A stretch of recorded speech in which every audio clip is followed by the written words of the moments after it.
I bring you a talking point from the culture war, comrades.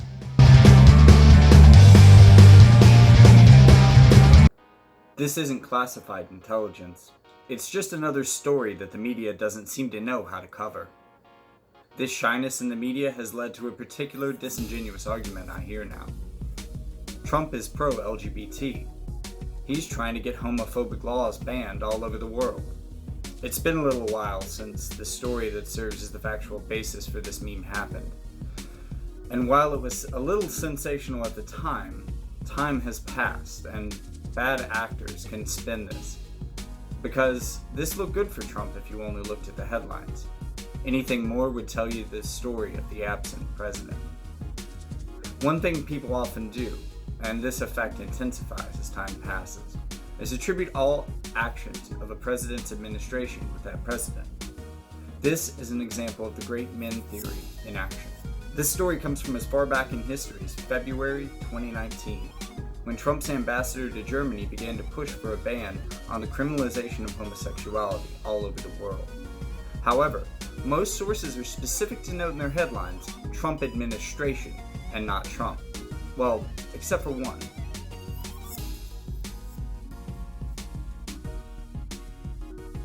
It seems to be that when this story was released, no one had any information that indicated that Trump was even aware of Grinnell's initiative. At least, until someone finally told him. Say it? Report to decriminalize homosexuality around the world. I don't know which report you're talking about. We have many reports. Anybody else? So Trump's crusading for LGBT rights? Funny how it seems to be news to him. Within days of this being announced, Trump was unaware of it. But surely, with as much news as he watches, especially when he's in it, he would have familiarized himself with it and shown his vocal support for it. Now, I don't closely follow or even follow at all Trump's Twitter. So when I say vocal support, I mean he says it out loud, on video, at an event with some significance. And as far as I can tell, by that standard, he's shown absolutely no support or even acknowledgement for this push. But he seems to have tweeted his support for this project. Was it in February when the story broke? Was it in March after he looked into the project? And maybe around the time that he welcomed anti-gay golden shower president into the White House? Was it in April, with the rain making rainbows outside of his bathroom window? Nah, suckers, he waited till the end of March, just so he could announce it days before Pride Month started. So, when it's not a political win for him, he disavows knowledge of the project. But right before Pride Month starts, he decides to hammer out a tweet about it. While he can use the LGBT as a political prop, it's also worth noting that he never officially designated June Pride Month, as the tweet is the closest thing we have to official acknowledgement both of the decriminalization effort and acknowledgement of Pride Month. So outside of a pre-Pride Month plug, how enthusiastic is his support for an effort to end the criminalization of homosexuality worldwide?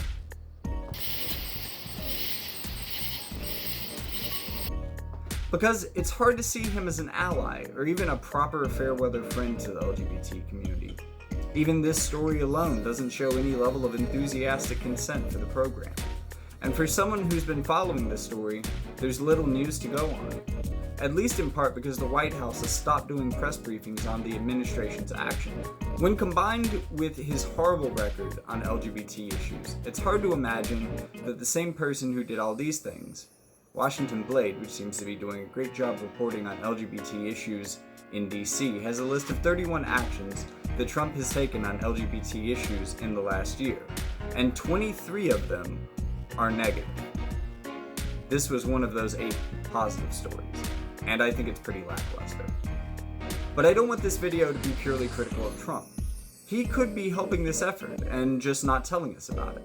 But as hard as I look, I see no vocal support. How hard would it be for him to raise his voice instead of posting it on Twitter? Just once. There is a hero in this, Richard Grinnell, who is reportedly pushing at least 71 countries to decriminalize homosexuality. The only one of those countries that's consistently named is Iran, for political reasons. It's hard to get information on what he is doing and how effective it's been. The hardest info I could find was praise that he tweeted in support for Botswana's High Court decision earlier this year. He's sometimes a controversial personality, who some consider to be a little too antagonistic on Twitter for a diplomat. And he seems to be the figurehead for this movement to globally decriminalize homosexuality. An opinion piece in the Washington Examiner practically begged Trump to step in Brunei when they proposed stoning homosexuals to death.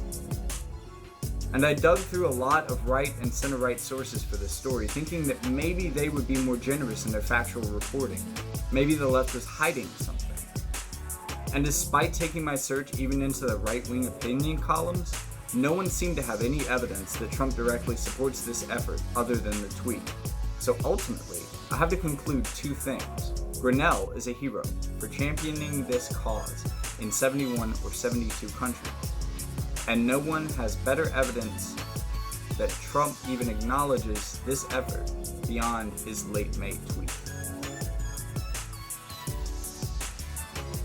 Alright, you know what to do by now. It's YouTube. Leave a like, subscribe if you haven't already, and check out the links in the description.